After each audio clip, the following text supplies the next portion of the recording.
Because I write about racial politics, apartheid, social justice, and socioeconomic rights, I'm often approached for comment on whatever latest racial incident that has taken place. And invariably it appears that the expectation is that I will say something incendiary, something fiery. And because of that, I often say no when approached for comment. I just think that there's just too many people saying fiery things and not enough trying to, I guess, provoke a deeper understanding. So that's why I say no. But every now and then I'm tempted, as what happened recently with a journalist who was working on a story on white repentance in post-apartheid South Africa. And she was using Adrian Vlok as the foil for the piece. I think Kim illustrated earlier how, I guess across the board, there are what I think are surprisingly high levels of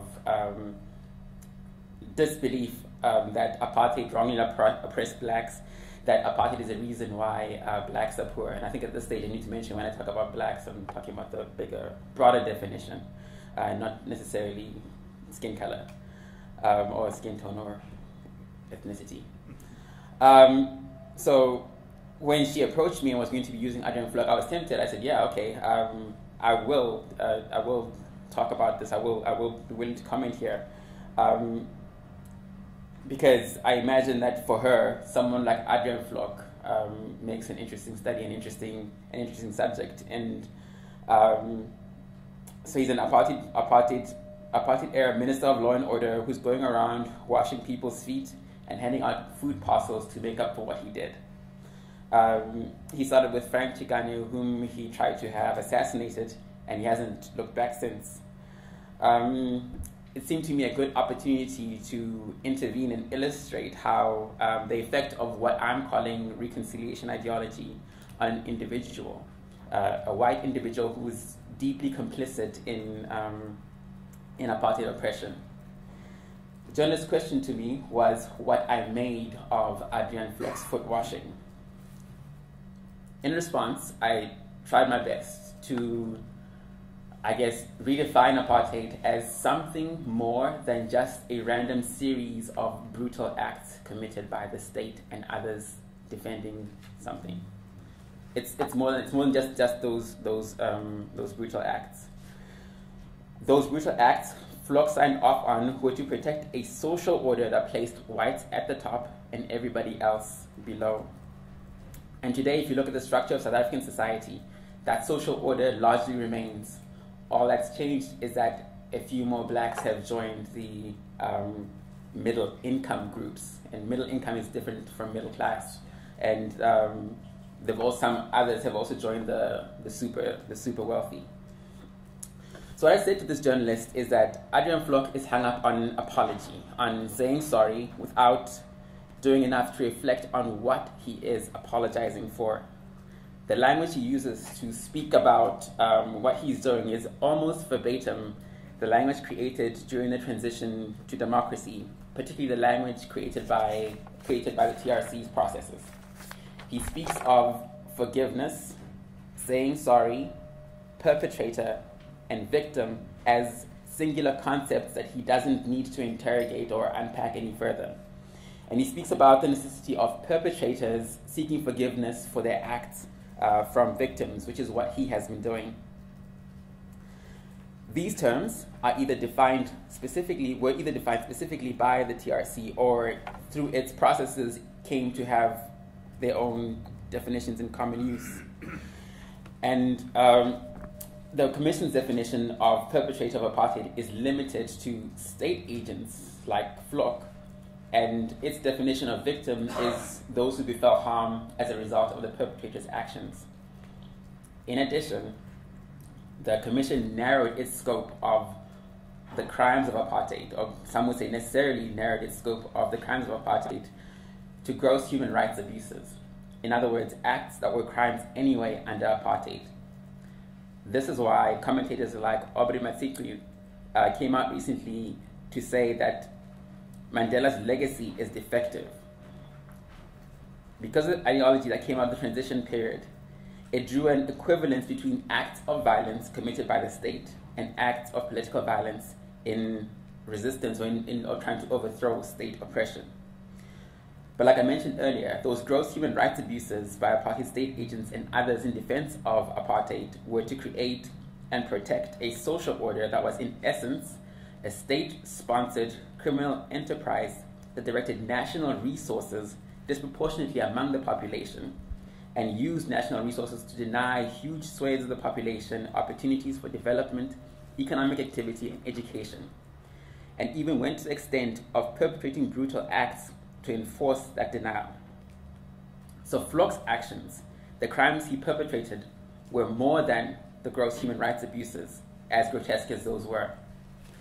But because of how totalizing the constructs that came out of that transition period were, the constructs of perpetrator, victim, and crimes of apartheid, they've come to dominate public understanding of that era, including Vlok's understanding of his own actions, despite the TRC's efforts to communicate that its scope was limited, and there was reasons why its scope was limited. So I said to this journalist that Vlok has not thought through independently and deeply enough about what he is apologizing for, which is why he feels content to wash feet and hand out food parcels as a way of making amends when arguably he should be doing more. I told her that Vlok's foot washing is largely self-serving and that it is not entirely of symbolic coincidence that as he washes black people's feet, he's also washing his hands. Unfortunately, that final quote was all that made it into the article without the rest of the context behind it. So, I can see why I usually say no when I'm asked for comment.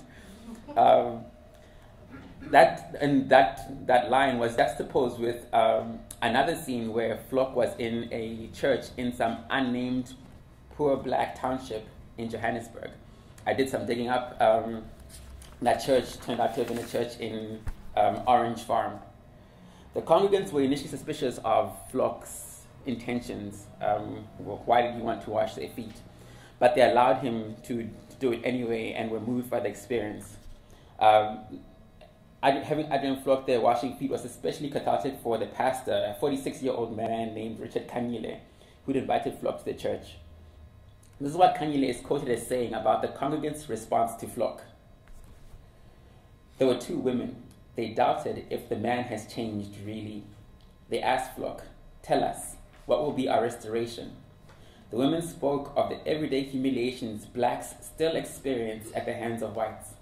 When you walk into a bank, they look at you as if you're not supposed to be there. But then, Vlok asked to wash our feet as a sign of humbleness. That actually changed the whole church. We've never experienced the wave that hit the church. It electrified everything. As he was washing the feet, I saw a lot of tears, even among young people. And this is what Kanyile says happened when Vlok came to wash his own feet. It was explosive. I was crying, and he was crying. I was not aware I was also a victim of apartheid. But as he was washing my feet, I realized we were all actually affected by what happened in the past. Now, this passage was devastating for me to read, not because the juxtaposition of what I said about Vlok's actions could be read to negate the validity of Kanyile's response to Vlok washing his feet. What gutted me about that scene was that until that point, Kanyile, a 46-year-old man living in a poor black township in Johannesburg, had not actually, in his mind, thought that he was a victim of apartheid. That was a converse of what I told the journalist about Vlok's own view of his role as a perpetrator. Until that point, I'd only ever peripherally considered the totalizing effects of the transition period's concepts, of its reconciliation ideology, in other words, on the victims of apartheid, on black people. Not only does Vlok understand his actions or his only crimes as gross human rights abuses, and I guess a white supremacist mindset that he's now shedding by washing black people's feet, there are also black people who believe, even if at a subconscious level, that their lives were untouched by the crimes of apartheid, purely because they themselves did not personally suffer some kind of gross human rights abuse. That, for me, is just, I don't know, devastating, mind-blowing, I don't know. And I guess it kind of explains why some of the statistics about people's understanding of historical truths. So that's why if Flock will come to wash my feet, I will refuse until he's gone back and applied his mind independently of that transition period's ideas and received knowledge of what constitutes victim, perpetrator, and crime of apartheid.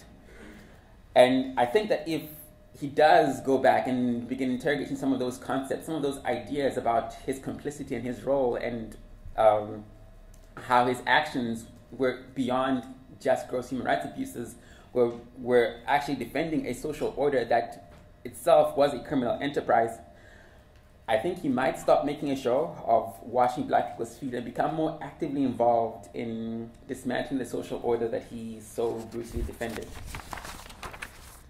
So that's what radical reconciliation is to me.